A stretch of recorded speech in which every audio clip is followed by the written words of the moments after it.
Hi, my name is Katie from Katie and the Squid. In this video, I'm going to show you how to make the Dina top, which is what I'm wearing right here. If you like things crochet related or yarn related, be sure to subscribe to my channel. I share crochet tutorials as well as product reviews for yarn and other things related to crochet. So like I said, I will be making the Dina top in this video. I will be making size small. The pattern is available for free on my blog, so I will link to that in the description of this video. So as you're going through the tutorial, be sure to reference the pattern to see any differences in stitch counts or row counts if you're making a different size. So I really like the Dina top year-round. I like to wear it by itself in the warmer months with a cute skirt or something. And then when it gets cooler, it's really easy to layer. As you can see, I like to layer it with a denim jacket. You can also wear a scarf or something just to make it a little bit more cozy. So before you get started, you will need to choose the size that you're going to make so that you make sure that you have enough yarn. In the videos and the pictures and stuff, and right here, I am wearing size small. My bust is about 32 inches, and I believe the finished bust is 42, so it's about 10 inches of ease. So it's a bit loose fitting, but there's a lot of wiggle room. So if you'd like a top that's a little bit more fitted, you are more than welcome to size down. I could totally make a size extra small and it would fit just fine. So just keep that in mind when you're choosing your size. If you're really not sure, if you need a little bit of help choosing your size, there is a schematic in the pattern. So take a look at the schematic. It has the measurements of the finished top. You can compare that to maybe something in your closet to get a good idea of how it's going to fit. For this project, I will be using Subtle Drifter Super Soft Double Knit yarn from King Cole. This yarn is a cotton and wool and acrylic blend. I really like that it's not a completely solid color. It has different variations of this beautiful purple in it. I will link to where you can find a King Cole stockist so you can shop this yarn from your local yarn shop. We like supporting local yarn shop. So if you have a local yarn shop near you, be sure to support them. If your only option is to go online, I have been able to find this yarn online and I will link to where you can get it. You will also need 2 crochet hooks. So one crochet hook will be your gauge hook, and for the pattern calls for a 5.5 millimeter or an eye. So that's what I'm using here. And then you will also need a hook that is 0.5 millimeters smaller, which is a H. So this will be the hook that you use to get your gauge, and then you'll find a hook that is 0.5 millimeters smaller. So speaking of gauge, you will need to do a gauge swatch before you jump into making your top. If you're unfamiliar with this process, I do have a very helpful video on my channel that I will link to. It explains how to properly make a gauge swatch. You don't want to skip this step because getting the correct gauge is going to make sure that your top comes out the correct size. So my gauge swatch looks a little funny because I wasn't sure if I wanted the smaller hook or the smaller hook or the larger hook. So I started with the larger hook and then I did the smaller hook. I just did it all in one gauge swatch just to save myself a little bit of time. So for this top, we are going to end up making 2 pieces. You'll make the back and then the front, and then we'll seam them together to make the top. And for the video, I am going to be making size small, but to start off making the bottom, because I have already started my pieces, I'm just going to make a smaller sample just so you get an idea of how the bottom of the top is constructed, and then I'll jump into the actual top and show you how to make the rest. So be sure to reference the pattern, which is available for free on my site, for any differences in stitch counts or row counts. So to start off, you are going to grab your smaller hook. So for me, that is the 5 millimeter, or it's a size H. And we're going to start by making the trim of the bottom. So I've already started my front and my back. So we're going to start with the back.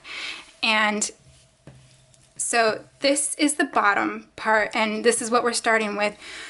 We're going to make the trim and we're going to stitch it vertically And then we'll turn our work and start working the body of the top, and that'll go horizontally. So just to start off, I'm going to start with a smaller sample just to give you an idea of how that comes together. So again, we're going to start with our smaller hook, and this is the same for all sizes. You're going to start by chaining 11.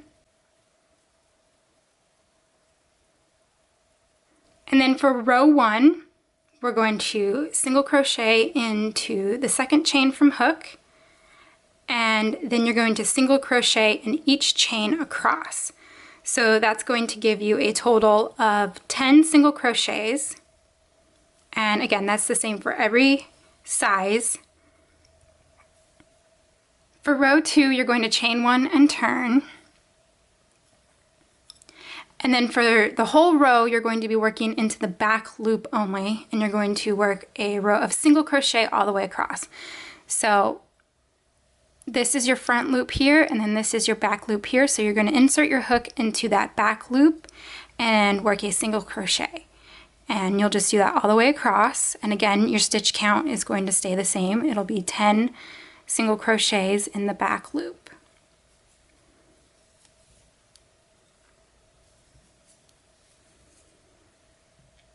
So working in the back loop is what's going to give us that nice ribbing texture.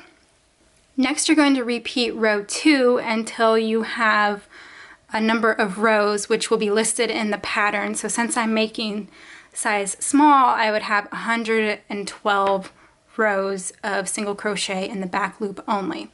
Something that you might find helpful is to grab a couple stitch markers to help you keep track of how many rows that you have, because even for the smallest size, that's 100 rows, and that's just a lot to keep track of and having to count over and over again. So I'm going to show you my, this is my bottom here. So what I have done is I've placed a stitch marker every 20 rows so that I don't have to go back and count over and over again. I actually sell these stitch markers in my shop, so I will link to where you can find these. These are cute little plant stitch markers. You can use cute little stitch markers like this, or you can just use whatever you have laying around. If you want to put a scrap piece of yarn in there, that works too, but I will link to these because they're really cute. So again, I just put it every 20 rows, so I didn't have to go back and count starting all the way at 1 again. I just had to count starting at 20, so I never had to count more than 20 rows. So once you have the number of rows listed in the pattern, you'll start on the body of the top. So I'm going to work a few more rows just to give you an idea of how it comes together. So I'll come back when this is a little bit longer and we'll move on to the body of the top. Here I just have 10 rows to show you what's going to happen next. Just imagine this much larger like the piece I just showed you.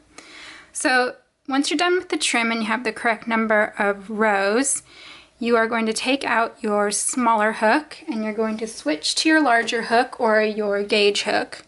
Well, it's going to be larger. And you'll start working with the larger hook now.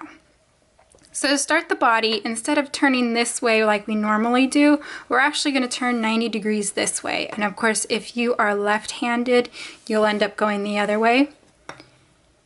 So for this first setup row, we're going to chain 1 and again turn that 90 degrees. And you're going to start working into the sides of the rows. So we're going to single crochet into the first row, and I just go around that complete single crochet at the end of the row there. Then you're going to chain 1 and you're going to skip a row. And when I'm working into the sides of rows, I like to look at landmarks, and my landmark is this rib right here that's created. This is the front loops that we didn't work into.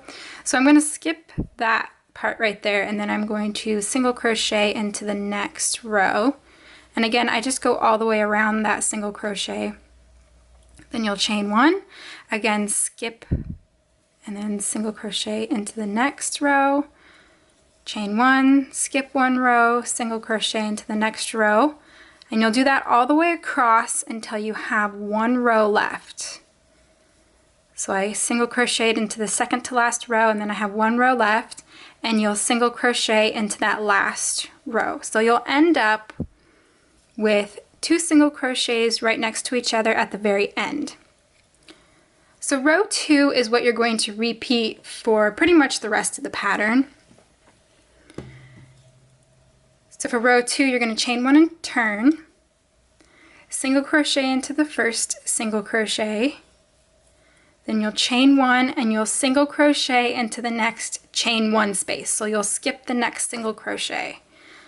So single crochet into the chain 1 space, chain 1, single crochet into the chain 1 space, chain 1, single crochet into the next chain 1 space, and you'll do that all the way across until you get to the last chain 1 space, and you'll end up with 1 single crochet left, and you'll single crochet into that last single crochet. So again, you'll end up with 2 single crochets next to each other at the end. So the rest of the body of the bottom is just going to be a repeat of that row 2. And you will go until, for size small, I'm going to need 48 rows. If you're making another size, be sure to reference the pattern. And I'll just show you row 2 one more time. So chain 1, single crochet into the first single crochet, chain 1, single crochet into the next chain 1 space, chain 1, single crochet into the next chain 1 space all the way across. So we're just working into the chain 1 spaces until we get to the very end, and then you'll single crochet into that last single crochet. So the stitch count is going to stay the same throughout. Again, I also want to say the stitch count is the same for your ribbing, so you might want to check every once in a while to make sure you have the correct number of stitches, because it's really easy to skip maybe the very first stitch. I've done that a few times, so just make sure that you stop and count every once in a while. And the same thing when you're working the body. What I tend to do sometimes is I'll forget to chain 1 in places, so be sure to go back and just count your stitches to make sure that you have the correct number of stitches. So again, I'm going to 48 rows, and it might be different for the size that you're making. I actually have the body done, so I'm going to grab that. So here's my body, and again, I used stitch markers to mark every 20 rows. So I did 20, 20, and then I have 8 more, which is 48. And I'll link to these stitch markers that I have in my Etsy shop as well. These were inspired by my 2 cats.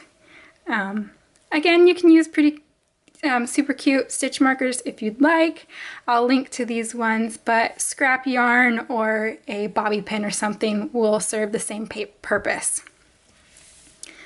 So next, what we're going to start is the arm openings. So this piece goes from the hem, so the bottom of the top, and then where you fastened off is the underarm. So it goes from the bottom to your underarm. And then what we're going to start next is where the arm opening will end up being. So this is the side that I fastened off on. So I'll just grab my yarn.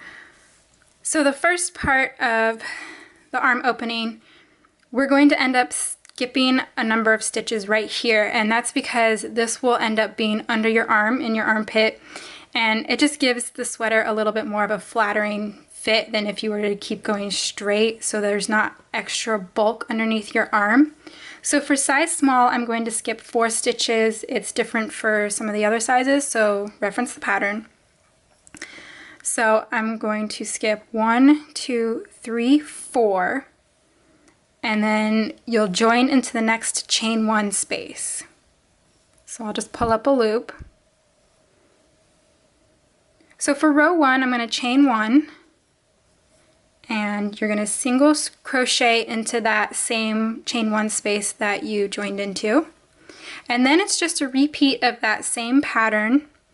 So chain 1, single crochet into the next chain 1 space, chain 1, single crochet into the next chain 1 space. And we're going to work this across, but we're not going to go all the way to the end. We're going to go until we have the same number of stitches left at the end that we have at the beginning here. So for size small, I'm going to have, well, it's actually that plus 1. So you're going to work until, for size small, I'm going to work until I have 5 stitches left. So if you'd like, you could go from the back here and count 1, 2, 3, 4, 5.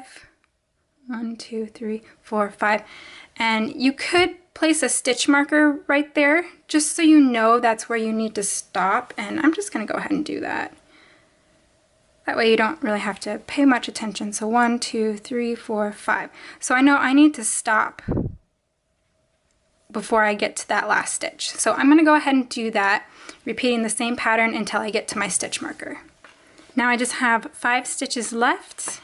I'm going to single crochet into the next stitch, leaving me with 4 stitches so that it matches the other side. And again, you'll end with 2 single crochets next to each other. So next for row 2, you're going to chain 1 and turn. And then it's just a repeat of that same row 2 as the body. And you'll repeat that for size small. I'm going to go to 29 rows. Again, check to make sure that you're following the right row count for the size that you're making. So chain 1 and turn, single crochet into the first single crochet, and then it's just a repeat of chain 1, single crochet into the next chain 1 space, and you'll repeat that all the way until the last chain 1 space, and then you'll single crochet into the last single crochet. And we'll repeat that for a total, I have 29 rows, so you'll repeat that for as many rows as the pattern says. I'm going to go ahead and do that, and I will come back and show you what we'll do next. So next we are just going to split up the sides for the neck opening. So I've completed my 29 stitches here for the first part of the arm opening, and then the next section we're going to do we're not going to work all the way across the row. I'll explain the stitch marker in a minute. We're going to stop at some point and then work back and forth. And then we'll skip a number of stitches here, and then we'll do the same thing over here, work back and forth. So that is just, we're leaving a neck opening for the back. So the neck opening for the back is going to be quite a bit shorter than the neck opening for the front. So this is the back, and the back is only going to have 3 rows. So to start the split for the neck, you're going to chain 1 and turn. And we're going to continue working our same pattern. So we'll single crochet into the first single crochet, and then we'll chain. So the next set of instructions says to chain 1, single crochet into the next chain 1 space, and you're going to repeat that across for a total of, for size small, it's going to be a total of 33 stitches. So what I've done is I've gone ahead and I've counted, starting from stitch 1, I've counted over, and I've placed a stitch marker on the 33rd stitch. So then I know that's where I need to stop. So I'm just going to continue my pattern, chain 1, single crochet in the chain 1 space all the way across until I get to the stitch marker. And for size small, it's 33, but be sure to check your stitch count for whatever size you're making to make sure you have the right number of stitches. So I am a big fan of stitch markers in situations like this, so I don't have to count while I'm crocheting. I think it just makes it easier on my brain.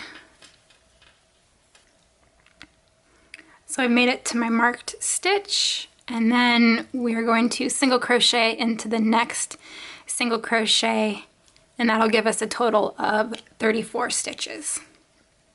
So for row 2, you're going to chain 1 and turn. So we're going to have a little bit of a decreasing here for the neck opening.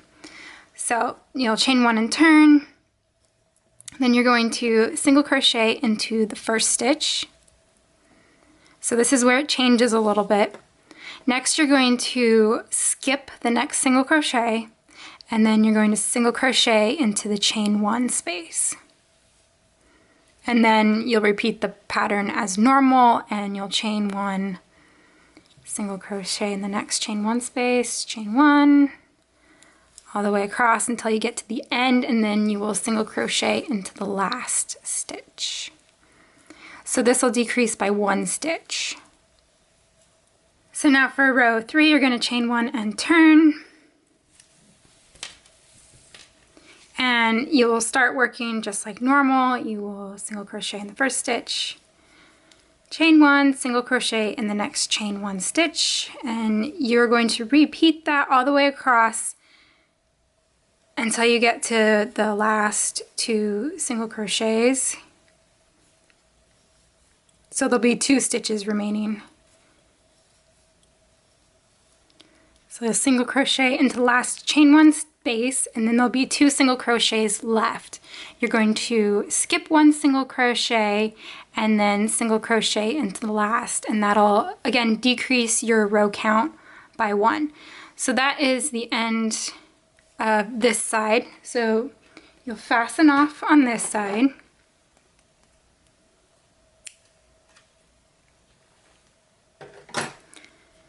And then next for the second side, don't turn your work or anything, just keep going the same way. So I'll move this stitch marker because the instruction says to skip 36 stitches. So I will count 36 stitches from this last stitch here. So the first stitch will be the next chain 1 space. So I will count 36 stitches, and then I'll join to the next stitch. I actually don't need the stitch marker. So this is my 36th stitch from the end of the first side. So I'll join to that next chain 1 space. So for row 1, you're going to chain 1, and you'll single crochet into that same chain 1 space.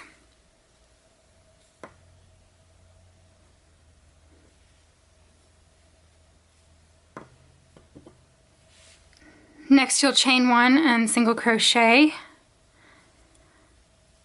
just like before. Chain 1, single crochet in the next chain 1 space all the way across, just like normal, until you get to that last single crochet, and you will single crochet into the last stitch. So this side should have the same amount of stitches as row 1 of the first side, which for size small is 34.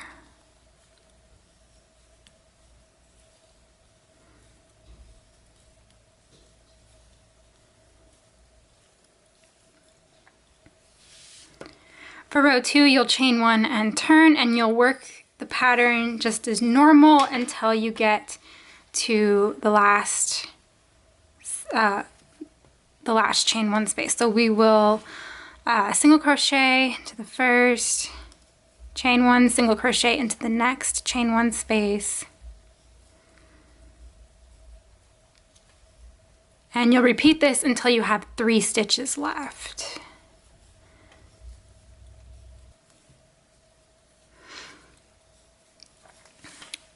So I have 3 stitches left. I have a single crochet, chain 1, single crochet. Next you'll chain 1, and then you will skip the single crochet and the chain 1, and you'll single crochet into the last stitch.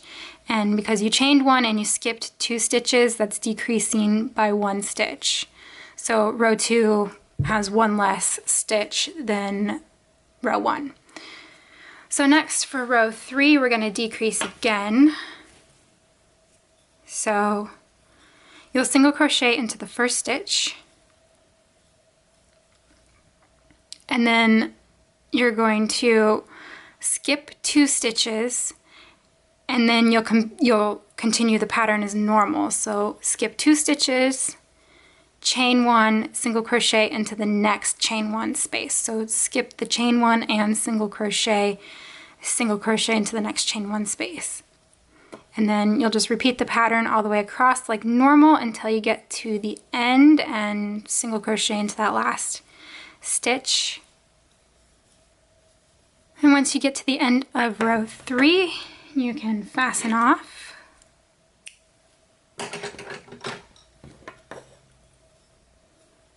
And then that's the end of your back piece.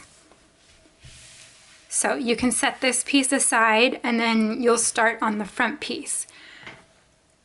Now I'm not going to go over how to work the first part of the front piece because it's exactly the same as the back piece. So for the front, you'll start exactly the same as you did for the bottom. You'll make your trim with your smaller hook, then you'll switch to your larger hook and start the bottom.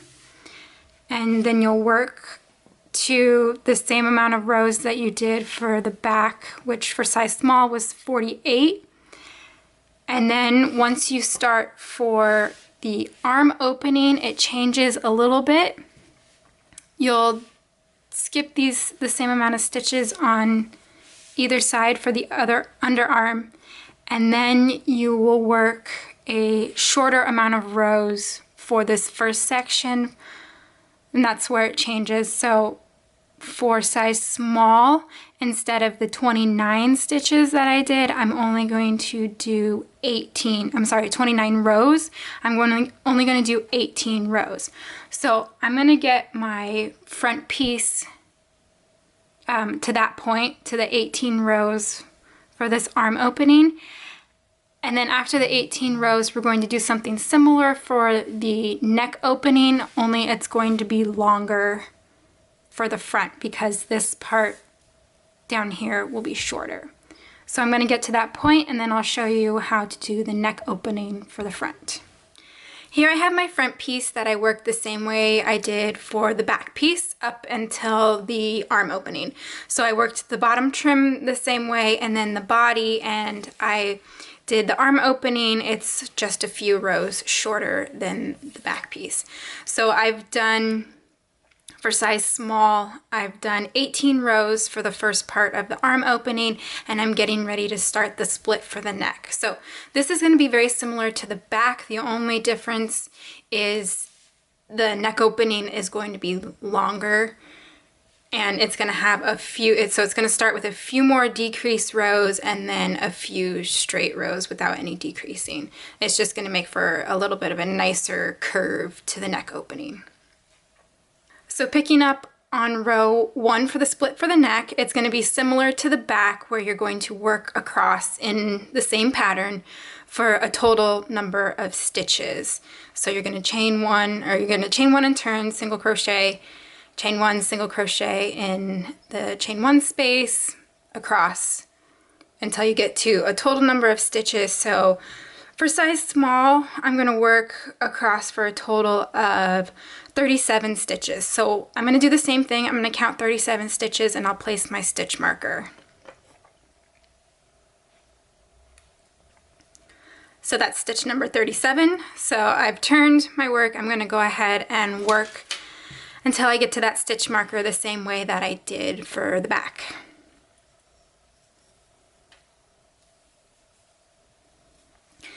So here I am at the stitch marker, and then you're going to single crochet into the next single crochet like you did for the back. So row 2 is similar to the back as well. We're going to start with some decreasing, so you'll chain 1 and turn.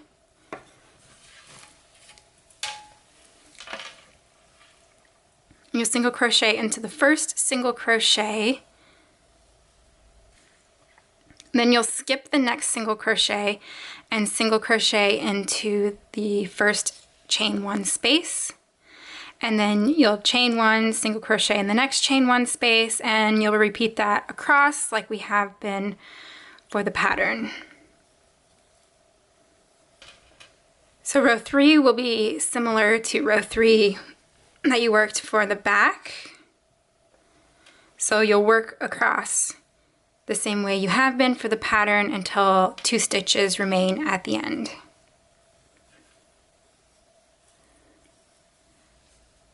After you've single crocheted into the last chain 1 space, you'll be left with 2 single crochets, so you'll skip 1 single crochet and then single crochet into the last, so that decreases by 1 stitch. So next you're going to repeat row 2 and 3 2 more times for a total of 7 stitches, or for a total of 7 rows for the neck opening. Each time you repeat row 2 and row 3, it's going to decrease by 1 stitch. So for size small, I'm going to end up with 32 stitches total, which is the same stitch count for the neck opening for the back that I already made. So I'm going to go ahead and do that for the total of 7 rows, and I'll come back. After you have 7 rows, you will work row 8, which will go back to the normal pattern without any more decreasing. So chain 1 and turn, single crochet into the first stitch, chain 1, single crochet into the next chain 1 space, and repeat that all the way across until you have 1 stitch left, and single crochet into the last stitch. So it's the same pattern that we've been working for the rest of the top. And you'll repeat row 8 until you have a total of 14 rows for the neck, and that is the same for all sizes. So I'll work my 14 rows, and then I will make the second side of the split for the neck. So here I have the first side of the split for the neck done. As you can see, we have our decreasing here, and then we have a few rows that are straight up and down with no decreasing. So once you have your 14 rows, and that's the same for all sizes, you can fasten off. And then we're going to start on the other side very similarly to the way that we did the back. So we're going to go back to this last row here, and for size small, what I need to do is I need to skip 28 stitches and then join with my yarn. So I'm going to count 28 stitches, double check your stitch count for the size that you're making. So you'll be joining into a chain 1 space. So I'll grab my yarn here and pull up a loop. And it'll be very similar to the way that we did the back. So you're going to chain 1 and single crochet into this first stitch.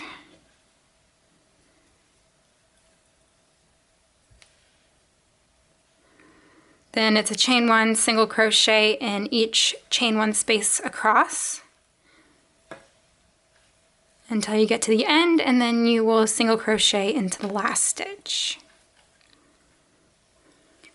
So for row 2, you'll chain 1 and turn, and then you'll work the pattern across like normal until you have 3 stitches left, and then we'll do our decrease.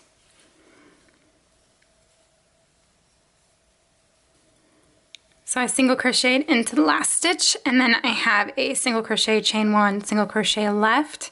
I'm going to chain 1 and then single crochet into the last, so that decreases by 1 stitch. So for row 3, it's the same as we did for the back on the second side. So you'll chain 1 and turn, single crochet into the first, and then you're going to skip these next 2 stitches. So you'll skip a chain 1, single crochet, then you'll chain 1 and then single crochet into the next chain 1 space. So that's a decrease of 1 stitch. And then we'll repeat the pattern all the way across.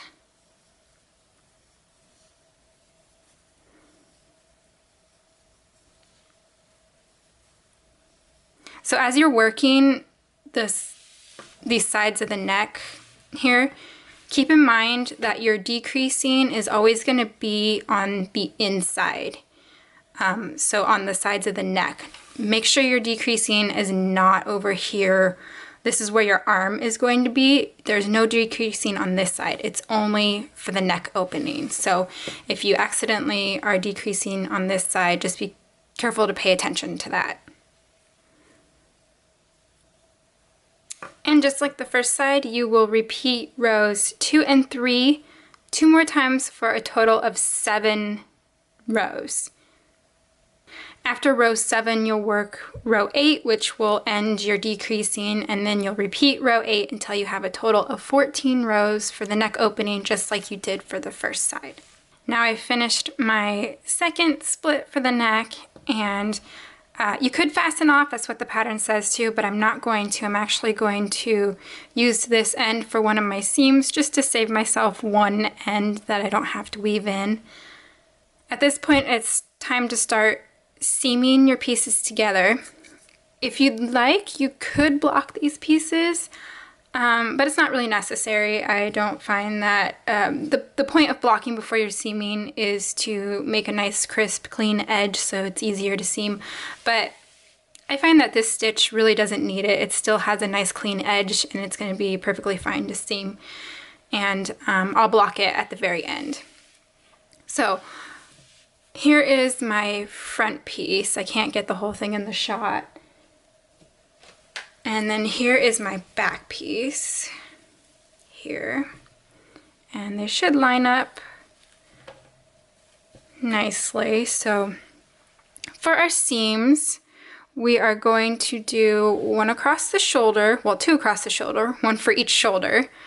So we'll seam these two pieces together and these two pieces together, and then we will do the side seams, and we'll seam the side seams together. So how you seam this is really up to you. You can do your favorite method. I am not a real fan of sewing with a needle, so I'm just going to do slip stitches for the shoulders and for the side seam. And also at this point, there really is no wrong or right side, so just put it together however you'd like. And just make sure that all your seams are on the same side. So I'm gonna go ahead and start my shoulder seam. I'll show you how to do the shoulder seam, and then I'll show you how I do the side seam, just to give you an idea. But of course, you can do it however you'd like. If you'd like to sew it with a needle, that is completely up to you. So I have my two shoulder seams here.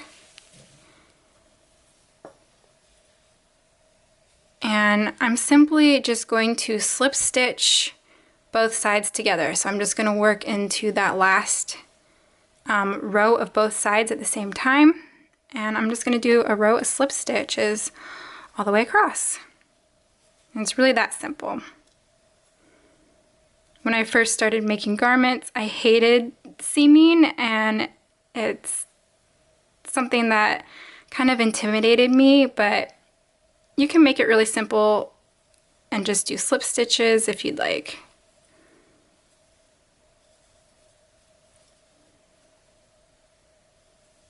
I find that a slip stitch seam doesn't really add too much bulk, which is something that I was always afraid of. But once you block it and you wear it, it's really, I don't think it adds that much bulk to it. In fact, I do like a little bit of bulk up here at the shoulder, just because that's what's holding all the weight of your sweater or whatever you're making. And I think it adds a little bit more structure to your piece. And if you had a really heavy sweater, you could even do a single crochet seam, and that would give the whole thing a little bit more durability.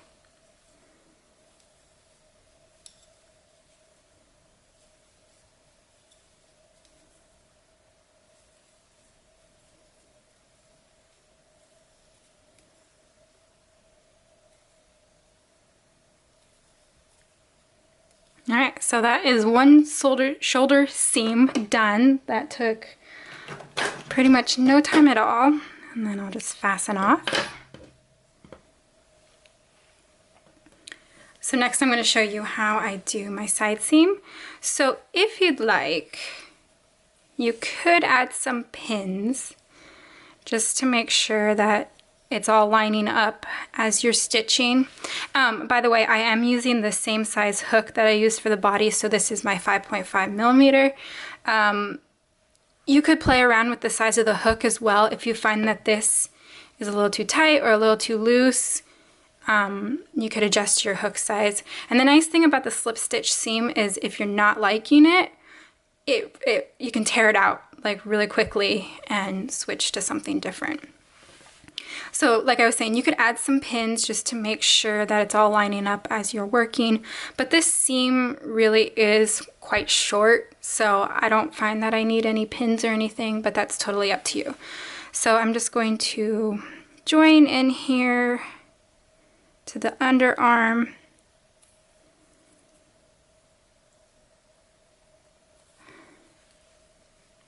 and then I'll join into the underarm of this side, and then I'll grab a thread or my yarn and again I'm just going to slip stitch down. So I like to match up the rows, and I'll probably just do a slip stitch per row.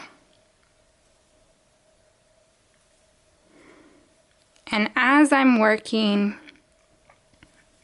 I will periodically check to make sure that it's still lining up, because sometimes you might skip a row here or there, and again, if you skip something, it's super easy to just rip it out and try again.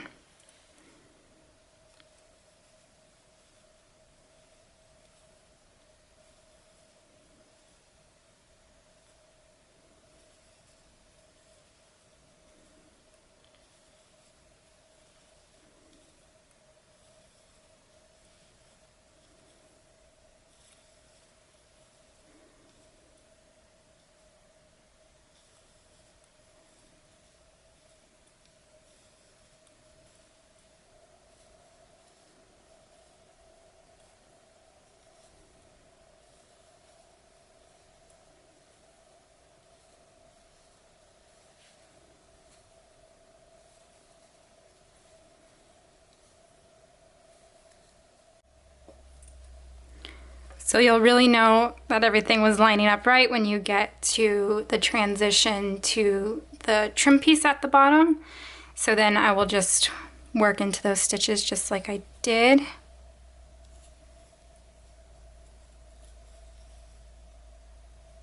And this is my my first chain, so those stitches are a little bit tighter than the other ones, so I kind of have to force my hook in that a little bit more.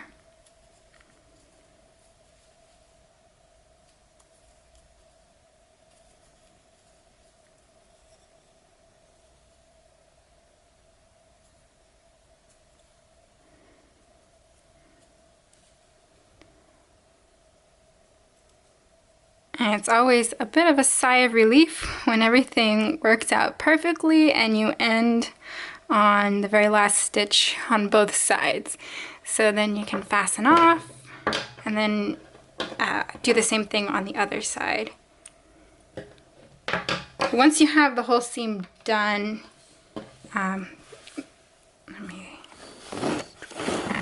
once you have the whole thing done, do make sure that you look at it and make sure that it looks nice and neat. And again, that'll block out really nicely. That little bump doesn't bother me, but if it bothers you, of course you can use another seaming technique. That's just the way that I like to do it. So I'm going to do the other side, and then we will finish this off with the trim for the neck and the arms. Once you have all your seaming done, you should have something that is starting to resemble an actual top. So at this point, you can go ahead and try this on and make sure that you like the way that it's looking, keeping in mind that there's going to be some trim around the neck, so it's going to kind of cinch up a little bit on you. And we're also going to add some trim to the arm opening, so there's going to be a little bit of a sleeve. So next we are going to do the trim on the sleeve. So turn your piece right side out, and I'm gonna get my arm opening here. Try and tuck in some of these ends out of the way. Okay, so now you're going to grab that smaller hook again. So for me, that was the H, the 5mm. So for the sleeve trim, we're going to start with a setup round that's going to go all the way around the opening of the trim, and then we'll be working back and forth in that rib pattern that we did for the bottom of the top. It's just going to go all the way around the opening of the arm. So to start, you're going to join, you can join at any stitch here at the underarm, this little straight section here. Any stitch is fine, just make sure, I mean, closest to the seam is probably best, because that's where we're going to end the seam for our trim, so there is going to be a little bit of a seam there. So you don't want to be joining up here, because then you'll have like a seam in a weird spot, you know. So I'm going to join just right here next to my seam with my yarn.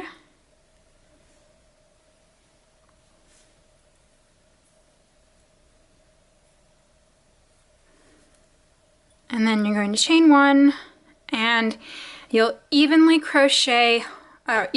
single crochet all the way around. The stitch count isn't super important. I will do 1 stitch for each stitch here in the underarm, so for every single crochet and chain, and then I'll do 1 stitch per row going up and down, and then you'll join with a slip stitch to your first stitch. So I'm just going to evenly single crochet all the way around.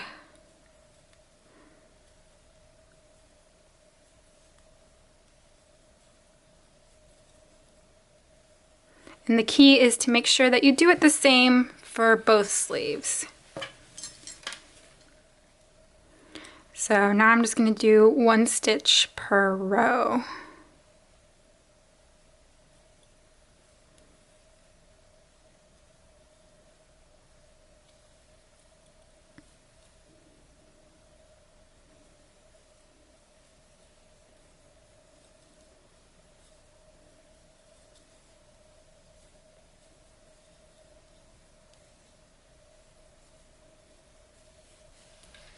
So I don't know if you can tell, but here I am back to the underarm, and I'm just going into each stitch.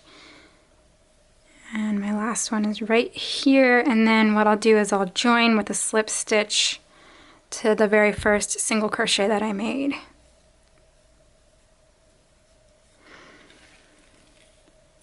So there's my arm opening. Now it just has a nice neat round of single crochets for us to work into while we're doing the trim. So this technique is kind of fun, but it can be a little bit fiddly, and I have a few, well, at least one big tip to kind of help you out. So for row 1, you're going to chain 7.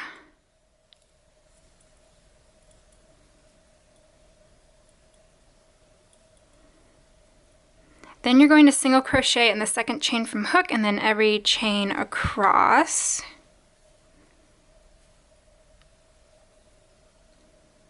So that'll be a total of 6 single crochets.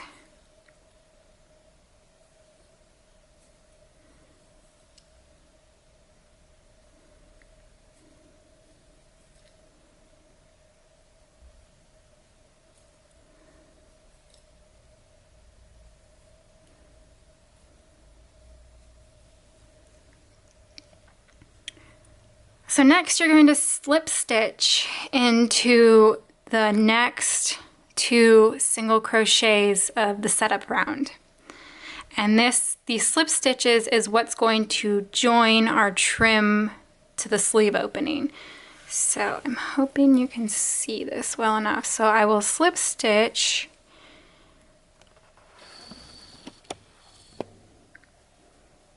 I'm going to slip stitch into the next 2 single crochets. So this is kind of replacing your chain 1 and turn that you normally do at the end of a row, and it's connecting it to this round of single crochets. So next you're going to turn,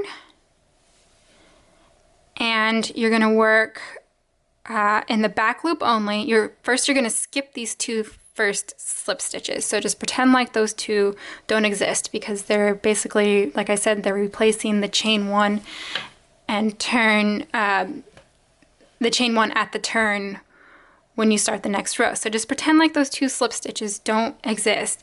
And then you're going to work a row of single crochet into those 6 single crochets across, working in the back loop only. And that's what's creating our ribs. So one big tip is make sure you are counting that you always have 6 single crochets, because it can be really easy to either add or miss one when you're skipping those 2 slip stitches.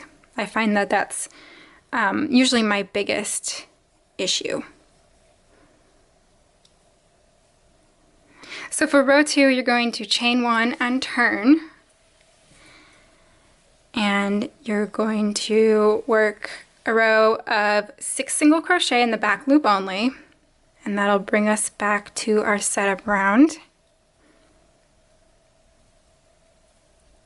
Again, count to make sure you have 6.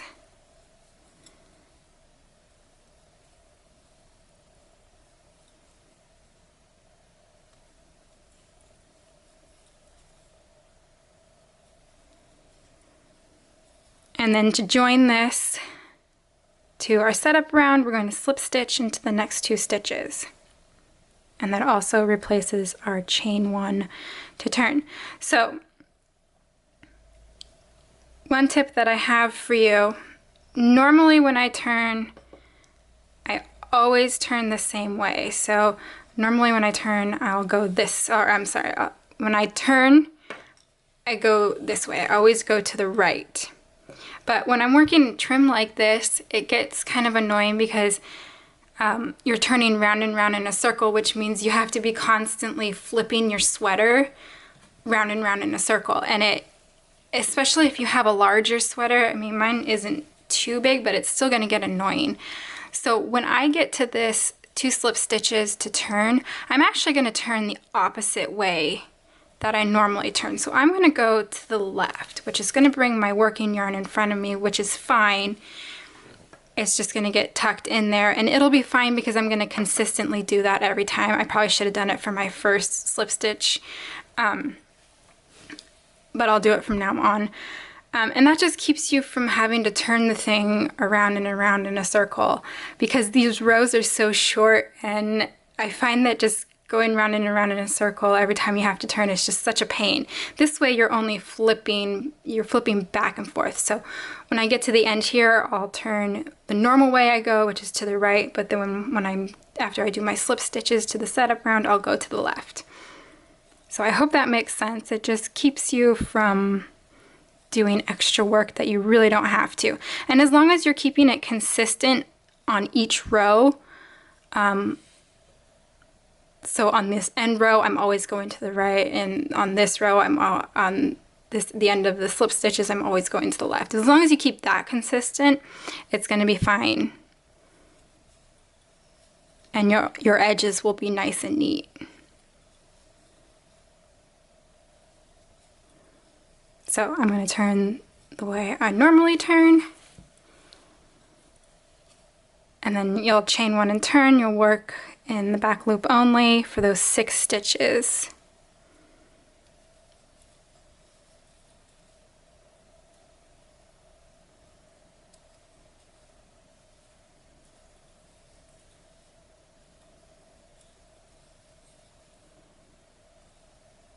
I do that so much, turning the opposite way when I add the trim to something.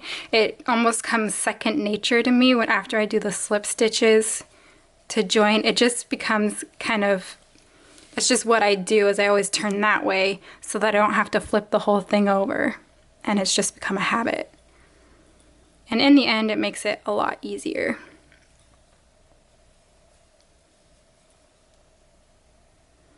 So next you're going to repeat those 2 rounds, or the 2 rows, all the way around the opening of the sleeve. So as you can see, we have a nice little trim starting here, and it'll go all the way around, and then I'll come back when I have the whole thing done, and then we'll join the 2 ends together.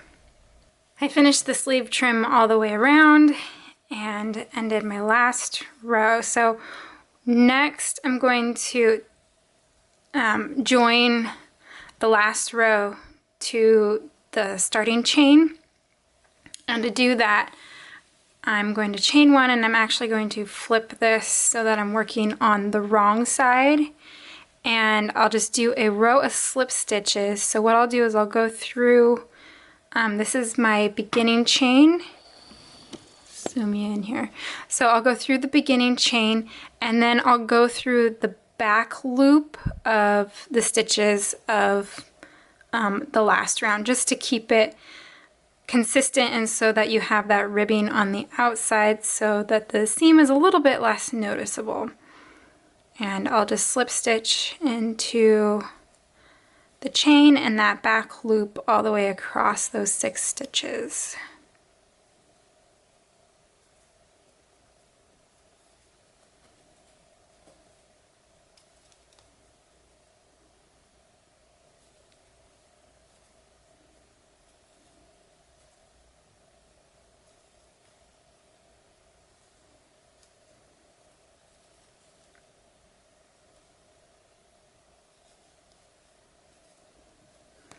And then I'll fasten off.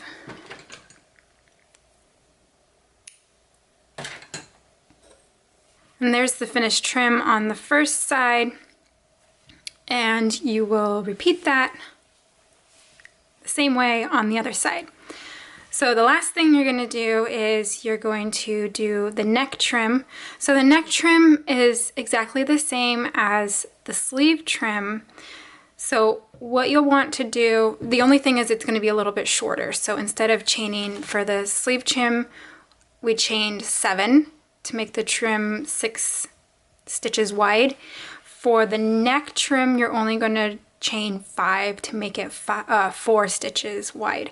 So when you join, just keep in mind that's where your little seam is going to be. And as you can see on the bottom of my sleeve, it's not super noticeable, but it does have a little bit of a bulk to it. So you don't want that seam to be right here in the front. So just keep that in mind. So what I usually do is I'll probably join maybe on the shoulder seam, or maybe in the slightly to the side in the back here. So just keep in mind where that seam is going to be. So again, you'll evenly single crochet all the way around, you'll chain 5, and then work the chain or work the trim exactly the same as you did for the sleeve. So once you have that done, you can block your sweater if you'd like to. If not, I mean, it's really up to you. This is my gauge swatch, which was blocked, which you should block. And the drape of the fabric is just a little more loosey-goosey than the drape of the unblocked fabric. So I will block mine before I wear it. It's just a nice finishing touch that I like for my garments before I take my pictures and stuff. So I just want to talk real quickly about how I block mine. So I'm going to look at my yarn label here. So it's kind of helpful to know how to read your yarn labels. So these are the care instructions, and I'm going to do something a little bit maybe different that you might not think of. So the instruction says that it is machine washable up to 40 degrees Celsius. So you can machine wash it, and then you want to, so no iron, no bleach, and you can tumble dry on cool. So what I did for my gauge swatch is I actually washed it on gentle in cool water, and then I tumble dried on low. And that's exactly what I'm going to do for my finished sweater. So the only thing is you don't want to throw, I'm going to throw it in the wash with, I have a couple of handmade blankets that I need to wash anyways. So I'm going to throw it in the wash with that on gentle. And I'm going to use cold water because I always use cold water just to save energy. And then I'll tumble dry on low. And the thing is, you don't want to leave it in the dryer for too long because it will get weird creases in it. So that's what I'll do for my finished sweater. And here are some clips of the finished sweater, what it looks like. I hope you guys enjoyed this video tutorial. And if you make this top, be sure to tag me when you share it on social media. And I will see you guys in the next video. Bye.